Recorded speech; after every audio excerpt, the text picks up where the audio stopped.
우리는 지난 시간에 다윗은 자신을 죽이려는 사울 왕에게서 도망쳐서 블레셋으로 정치적 망명을 시도했었습니다. 하지만 블레셋의 가드왕 아기스의 신복들은 다윗이 어떤 인물인지 대번 알아보고 왕에게 이 사람은 분명히 저 나라의 왕 다윗이라고 이야기해 주었습니다. 그러자 다윗은 그 자리에서 미친 사람 흉내를 냈습니다. 다행히 아기스 왕은 수염에 침을 질질 흘리고 성문 문짝을 극적거리는 다윗을 그저 미치광이로 보았습니다. 그래서 다윗은 그 위기의 순간을 모면할 수 있었습니다. 다윗은 사울 왕에게 도망쳐서 하나님에게 묻지 않고 자신이 선택한 블레셋으로의 정치적 망명길에서 그는 사울이 아닌 또 다른 죽음의 위협, 가드왕 앞에 섰지만 순간의 기지로 그 죽음의 위험을 피할 수 있었습니다. 다윗의 행보는 죽음과 그 위협에 휩싸여서 자유롭지 못한 감시 대상이었습니다. 그런데 그의 두려움이라는 그 감정 옆에는 하나님을 의지하는 마음이 함께 있었습니다. 그때 그의 걸음은 사람들의 감시와 위협으로 인해서 두려움에 떠는 걸음이 아니라 하나님 앞에서 거닐 수 있는 하나님께서 지켜주시는 걸음이 되었다고 다윗의 시에서 그가 고백하는 것을 우린 지난 설교에서 살펴보았습니다. 결과적으로 사울 왕에게서 도망쳐 블레셋의 가드왕 아기스에게로의 그 정치적 망명은 다윗의 패착이었습니다. 다윗의 이 결정은 처음부터 하나님께 물어본 것도 아니었고 그가 임의로 결정한 행동이었습니다. 그럼에도 불구하고 하나님께서는 다윗의 그 두려운 위협, 그 죽음의 상황에 함께 하심으로 그의 걸음을 지켜주셔서 다윗이 미친 사람 흉내를 내었을지언정 무사히 아기스 왕에게서 빠져나올 수 있었습니다.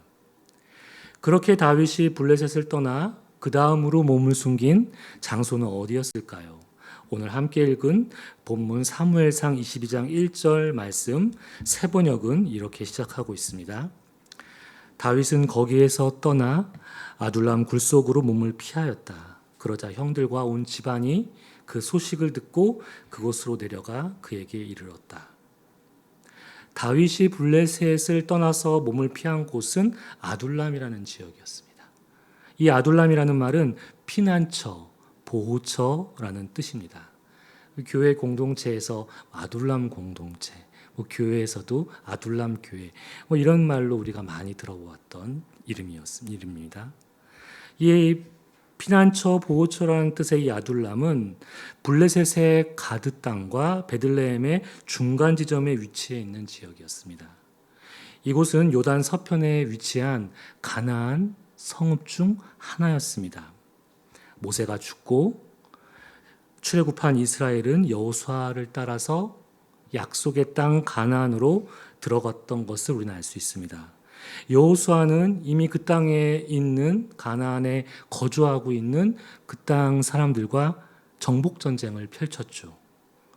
그래서 마지막에는 가나안 땅을 12지파별로 분배한 것을 우리는 알고 있습니다.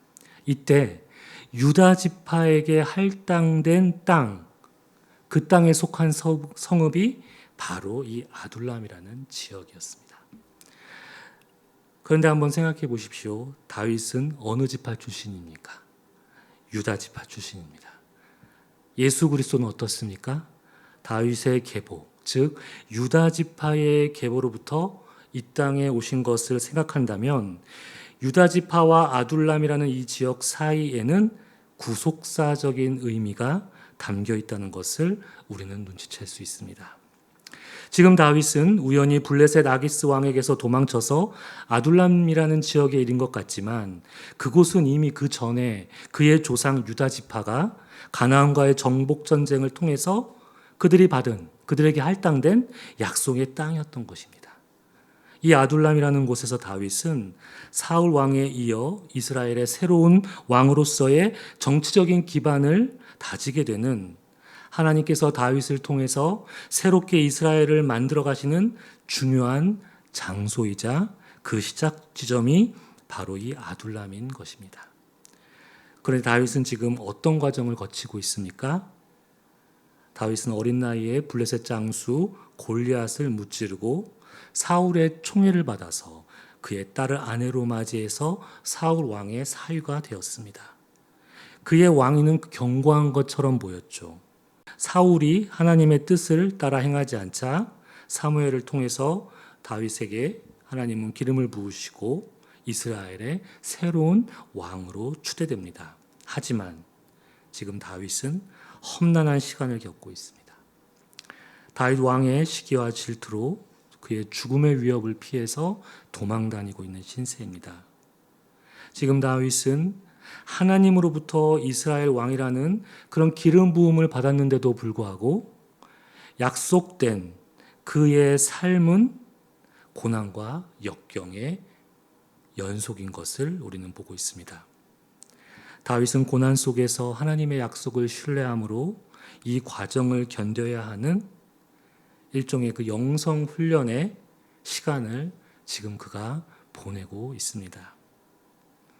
예수님도 유다 지파를 통해 이 땅에 오셨습니다. 그분은 하나님의 아들, 죄에서 우리를 속량할 주님, 만왕의 왕으로 훗날 다윗의 자손으로 이 땅에 오셨죠. 하지만 어떻습니까? 왕이신 예수님께서는 이 땅에 하나님 나라가 임하게 하기 위해서 우리의 구원을 위해 고초를 당하셨습니다. 하나님 나라를 위해 우리를 그 나라의 백성이 되게 하기 위해서 말입니다. 이런 의미에서 하나님의 약속을 바라보며 오늘을 살아가는 우리에게 여전히 고난이 임하는 것에 대해서 우리가 어떻게 하나님께 그 부당함을 호소할 수 있겠습니까? 기름 부음을 받은 다윗도 그랬는데 예수 그리스도 역시 그런 삶을 이 땅에서 살다 가셨는데 현재 우리의 삶이 고난이라면 차라리 다행이고 감사한 일입니다. 우리가 제대로 주님의 길을 가고 있다는 뜻이기 때문입니다. 아둘람의 굴속으로 이 죽음의 위협을 피해서 다윗은 은신했습니다. 그의 심정은 과연 어땠을까요? 생명을 부지해서 어떻게든 살아남아야 하는 그 절박함을 안고 아둘람의 굴속으로 피한 다윗은 인간으로서 함께할 사람이 당장 그의 곁에는 아무도 없었습니다. 그는 고립감과 외로움을 느꼈을 것입니다. 이스라엘의 전쟁 영웅이었는데 사람들이 자기 이름을 연호하며 추앙했는데 지금은 그를 호위해 줄 군대는 그의 곁에 남아있지 않습니다. 가족, 친구 모두 단절된 채 그저 굴속에서 숨을 죽이고 있어야 할 뿐이었습니다. 사울을 피해 굴속에 은거했을 때에 다윗의 상황과 심정을 짐작할 수 있는 시편이 바로 시편 57편입니다. 57편의 표제의 말을 보면은 다윗이 사울을 피하여서 동굴로 도망하였을 때 지은 시라고 되어 있습니다.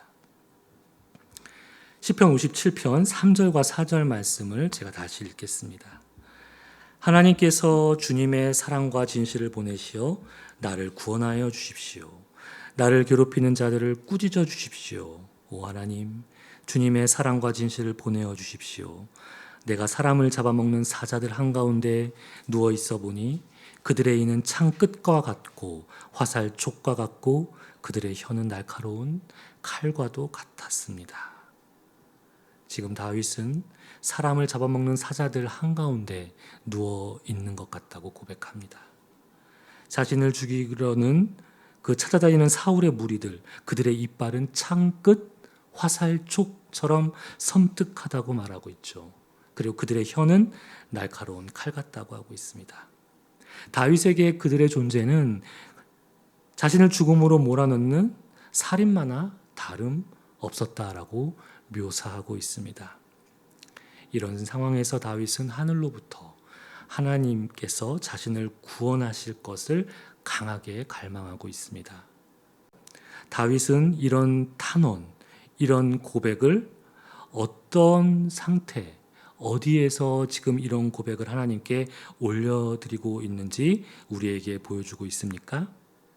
57편 시작 하반절부터 2절 말씀을 보면 이런 상황에도 불구하고 그가 어디에서 이런 탄원을 하고 있는지를, 마음의 위치가 어디인지를 우리에게 보여주고 있습니다. 내 영혼이 주님께로 피합니다. 이 재난이 지나가기까지 내가 주님의 날개 그늘 아래로 피합니다. 가장 높으신 하나님께 내가 부르짖습니다. 나를 위하여 복수해 주시는 하나님께 내가 부르짖습니다. 다윗의 이 탄원은 아둘람의 굴 속에서 그 누구의 도움을 바랄 수 없는 고립감과 외로움 속에 있었습니다. 하지만 거기에만 머물러 있지 않고 그의 감정과 마음을 지금 어디에 위치시키고 있죠? 주님의 날개 그늘 아래. 거기에 자신의 마음과 심정을 두고 있습니다. 그의 영혼은 주님께로 피하고 있다라고 얘기하고 있습니다. 다윗의 고립감과 외로움이라는 그 감정, 나침반 안에 있는 그 지남철, 이 다윗의 외로운 감정의 지남철은 비록 숨을 죽이며 살이 떨리듯 위태로워 보이지만 감정이 가리킨 곳은 어디였습니까? 바로 하나님이었습니다. 하나님의 날개 그늘 아래였습니다. 자신의 힘으로는 아무것도 할 수 없는 상황에서 그가 전적으로 신뢰할 수 있는 분은 오직 하나님뿐이었습니다. 이때 그곳은 아둘람의 어느 한 굴 속이 아니라 하나님께로 피한 곳으로 그곳은 바뀌게 되는 것입니다. 아둘람의 굴은 하나님께로 피한 곳, 하나님만 바라보는 곳, 다른 안전한 곳과 자신을 책임져 줄 사람을 찾아 나서지 않고 오직 하나님만을 만나는 곳, 즉 고독의 장소가 되어가고 있는 것 같습니다. 아둘람이라는 그 굴 속이 말입니다. 그의 고립감과 외로움은 점점 고독으로 바뀌고 있습니다. 그런데 다윗이 이곳에 은신하고 있다는 소식을 그의 형제들과 가족들이 듣게 됩니다. 그래서 그곳으로 다윗에게 모여들기 시작합니다. 아마 다윗의 형제들과 가족들은 사울 왕의 감시와 보복이 대상이 되었을지 모릅니다.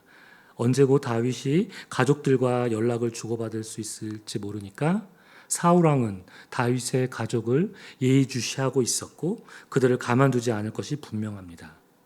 그래서 다윗이 여기에 숨어들었다는 소식을 듣고 그의 온 집안 사람들은 그들이 거주하던 유다 산지에서 내려와서 이 아둘람으로 갔던 것입니다.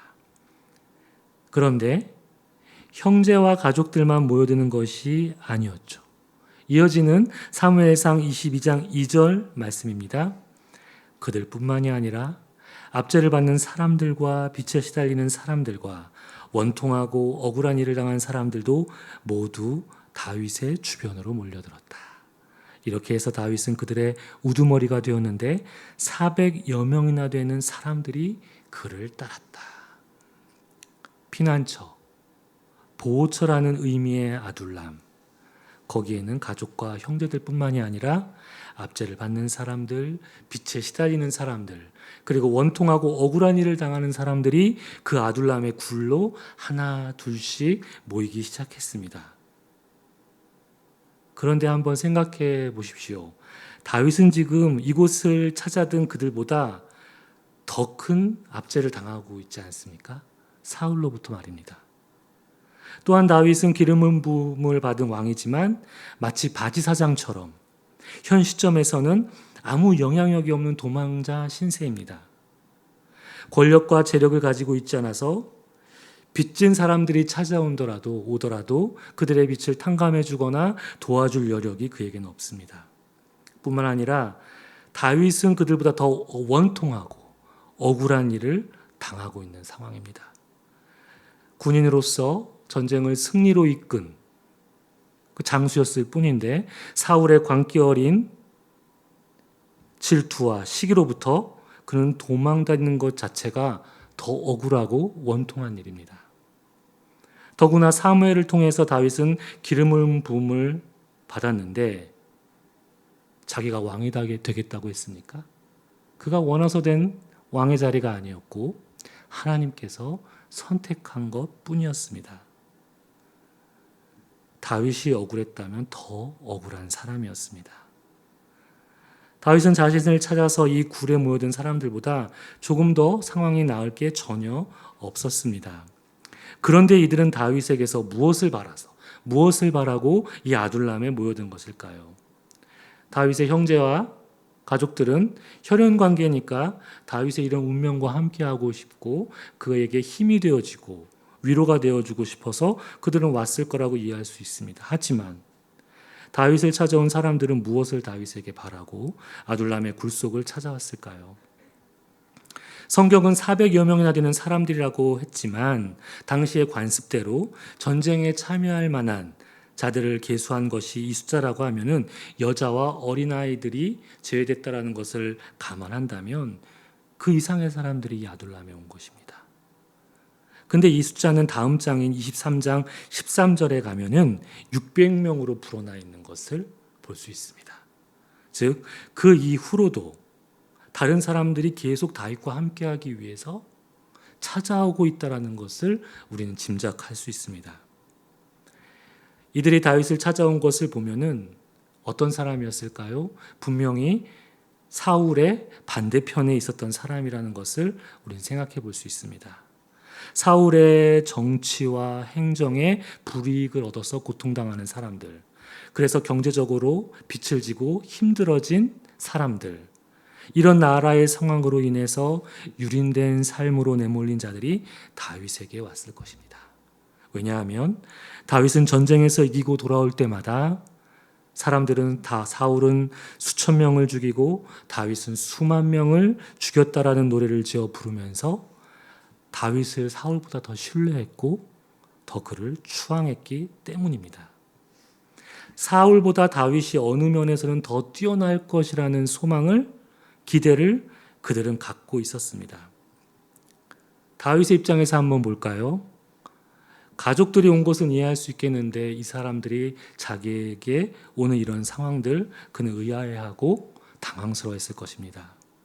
왜냐하면 자신은 지금 그들의 필요를 채워줄 수 없고 문제를 해결해 줄 수 없을 뿐더러 그럴 만한 능력이 지금 없기 때문입니다.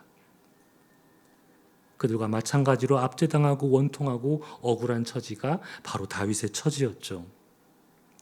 하지만 이들이 과연 다윗의 이런 상황을 모르고 이곳에 모여들지는 않았을 것입니다. 그렇다면 이들이 다윗에게 바란 것은 무엇이었을까? 저는 굉장히 단순한 이유 때문이라는 생각을 하게 되었습니다.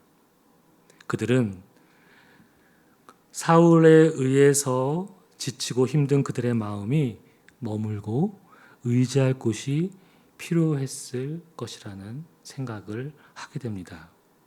물론 이들 중에서는 정치적인 전복을 꿈꾼 사람들도 있었을지 모르지만 성경은 이들에 대해서 묘사할 때 어떤 전복하기 위한 어떤 군사들이라든가 이런 사람들로 묘사하는 것이 아니라 위로가 필요하거나 공감이 필요하고 연대와 돌봄이 필요한 연약한 자들이라는 쪽에 더 무게를 두고 그들이 누구인지를 우리에게 설명해 주고 있습니다. 그런데 다윗은 이들을 거부하거나 내치지 않습니다. 압제당하고 가난하고 소외된 자들을 아둘람에 깃들게 하고 그들과 함께합니다. 이런 과정 속에서 다윗은 아마 자신이 앞으로 어떻게 될지는 모르지만은 기름 부음 받은 왕으로서 사울 왕과는 자기는 다른 왕이 되어야 되겠다. 혹은 하나님께서 이들을 아둘람으로 불러주신 거라면 그것은 하나님께서 다윗에게 어떤 왕이 앞으로 되어야 하는지를 그에게 말씀하시는 그런 하나의 사인이 될 수 있는 그런 현상으로도 우리는 볼 수 있습니다. 앞서 제가 이 아둘람이라는 곳이 여호수아 때 가나안에 와서 유다 지파가 땅을 분배받은 곳이라고 말씀드리면서 아둘람과 유다 지파의 어떤 그 연관성을 언급했습니다. 그리고 유다 지파에서 다윗은 물론 예수 그리스도가 이 땅에 오셨다라고 말씀드렸죠. 마치 아둘람으로 가난한 자들, 소외당한 자들, 억압받는 자들이 모여드는 것은 훗날 예수 그리스도가 이스라엘의 왕으로 이 땅에 오셨지만 당시의 종교 지도자들에게는 배척과 음모의 대상이었을지언정 가난하고 압제당하고 억압받는 자들에게 예수님께서는 하나님 나라의 복음을 전하시고 그들의 선한 목자가 되어주신 훗날의 사건과 지금의 다윗의 아둘람의 이야기가 자연스럽게 연결되고 있는 것을 우리는 발견할 수 있습니다. 지금 다윗은 하나님께서 자신이 이스라엘의 어떤 왕으로 준비되고 그 백성과 함께 해야 하는지를 이들과 함께 지내면서 알게 되었을 것입니다. 처음 다윗은 이 아둘람에 왔을 때 고립감과 외로움을 느꼈을 것입니다. 그런데 하나님은 이 아둘람으로 400여 명이 넘는 사람들을 보내시고 그들과 함께 하도록 하시면서 다윗의 상황을 새롭게 만들어가고 있는 것을 우리는 볼 수 있습니다. 다윗은 이들의 지도자가 되어 앞으로 이스라엘을 다스리는 자로 준비되고 이스라엘의 기초와 토대를 놓게 되는 그 시작점이 바로 이 아둘람이 되는 것을 우리는 볼 수 있습니다. 그런데 다윗은 어떻게 자신을 찾아온 수백 명의 사람들을 품을 수 있게 된 것일까요? 이게 가능한 일입니까? 얼빗교회에 매번 저희 가족만 예배드리다가 400명이 왔다고 생각해 보십시오. 제가 감당이 될까요? 장소적으로도 감당이 안 됐지만 저는 그럴 만한 능력도 준비도 안 된 사람입니다. 다른 교회로 가라고 하겠죠. 마찬가지로 그 아둘람 굴이 우리는 어떻게 생겼는지는 알 수 없지만 혼자만 있다가 갑자기 자신을 찾아온 수백 명의 사람들. 다윗은 어떻게 갑자기 이 수많은 사람들을 품을 수 있게 된 것일까요? 그냥 주어진 상황을 운명이라고 생각하고 받아들인 건가요? 시편 57편 7절 8절 말씀입니다. 하나님, 나는 내 마음을 정했습니다. 나는 내 마음을 확실히 정했습니다. 내가 가락에 맞추어 노래를 부르겠습니다. 내 영혼아 깨어나라. 검은 고야 수구마 깨어나라. 내가 새벽을 깨우련다. 아둘람 굴속은 다윗이 하나님께로 그의 마음을 확정하는 장소가 되었던 것입니다. 즉 하나님과 그의 마음이 일치를 이룬 곳이었습니다. 다시 말하면 다윗에게 아둘람은 거룩한 고독의 장소가 되었습니다. 다윗의 고립감과 외로움이라는 감정은 하나님을 그곳에서 지향하고 그의 마음이 확정되었을 때 그곳은 거룩한 고독의 감정으로 다윗의 감정은 승화되어서 그곳은 하나님을 만나는 거룩한 고독의 장소가 될 수 있었던 것입니다. 기독교 영성에서의 고독은 인간적으로 느끼는 우리의 외로움과 구분이 됩니다. 그렇다고 우리가 느끼는 그 외로움을 부정하지는 않습니다. 하지만 외로움은 우리가 인간인 이상 계속 느낄 수밖에 없는 결핍의 감정입니다. 이 감정은 채워지는 즉시 또 다른 외로움을 낳습니다. 자꾸 외로움을 다른 어떤 걸로 대체하거나 채우려는 방식으로 우리는 이 외로움이라는 것을 해결하려고 합니다. 하지만 이 고립과 외로움이라는 그 어떤 것으로 채울 수 없는 이 감정을 가지고 우리가 하나님 앞에 단독자로 설 때 이 외로움은 다른 옷을 입게 됩니다. 바로 고독이라는 옷입니다. 이 고독에는 하나님께서 채워주시고 함께 하시는 평안과 충만함이 있습니다. 그 안에는 세상에서 결코 채울 수 없는 우리의 근원적인 외로움이 하나님을 깊이 만나고 경험하는 그 친밀한 가운데 이 고독으로 외로움이 바뀔 수 있게 되는 것입니다.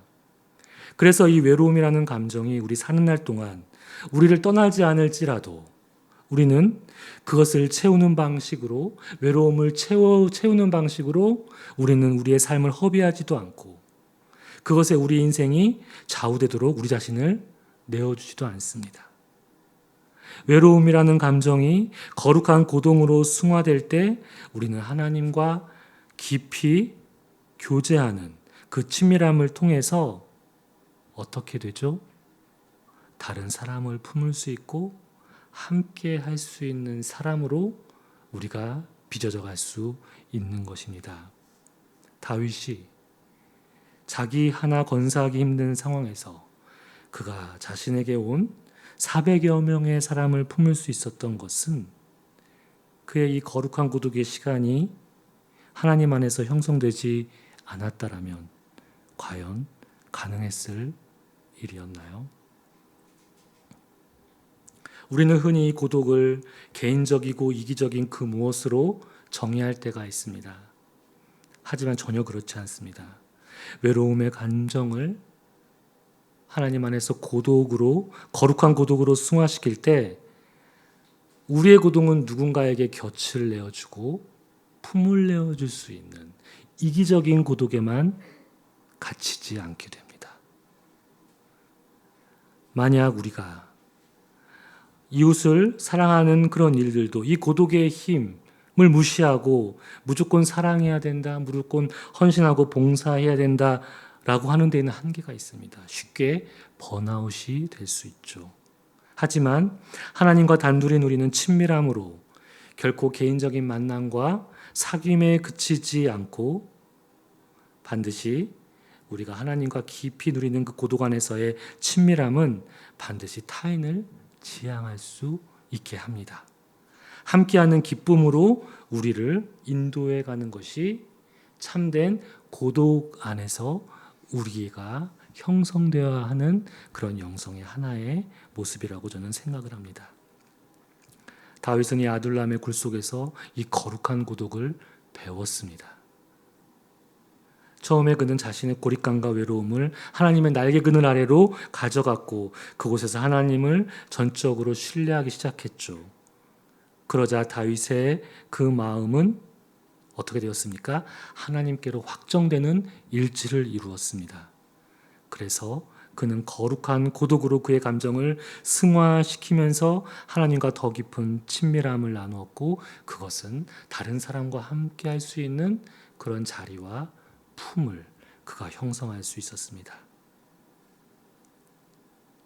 다윗은 그 고독의 힘으로 그들을 품어주었던 것입니다. 사랑하는 얼비교회 성도 여러분, 우리는 어떤 고립과 외로움의 시간을 보내고 있습니까?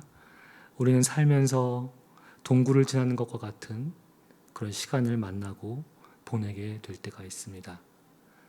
아마 그것은 누구도 예외 없을 것입니다. 우리가 한 번쯤은 다윗이 피신했던 이 아둘람의 굴 속에 자이건 타이건 간에 그 동굴을 통과하는 그 경험을 우리가 할 때가 있습니다. 우리는 그때 오늘 말씀 다윗의 아둘람 굴속을 떠올려야 합니다. 그때가 하나님께로 우리 마음이 확정되어야 하는 고독의 시간입니다. 사실 얼빗교회도 그런 고독의 시간을 갖고 있습니다. 거기에서 우리는 이 고독의 시간 가운데에서 하나님의 완전하고 안전한 고요에 사로잡혀 다시 일어설 힘을 얻을 수 있게 될 것입니다. 이 시간 오늘 말씀을 통해 나의 영적 가슴과 가정, 교회 공동체에 다가온 하나님의 마음에 머물러 침묵 가운데 주님과 대화를 나누겠습니다.